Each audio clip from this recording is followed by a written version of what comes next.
ఏంటి జరగబోయేది? పెద్ద బ్రహ్మలాగా మాడుతున్నావే. చేసింది చాలు అని బయలుదేరు.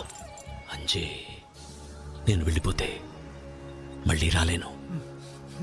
నువ్వు ఒక్కసారి వచ్చినందుకే ఇన్ని గొడవలు. మళ్ళీనా?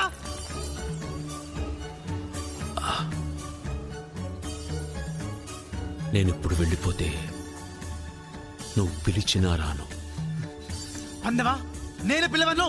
పిలిచినా సరే నువ్వు రావద్దు. వెళ్ళు. ఇప్పుడు నేను వెళ్ళనంటే ఏం చేస్తావు? ఏంటి ఒకరిగా మాట్లాడుతున్నావు? ఒక్కడిచ్చా అంటే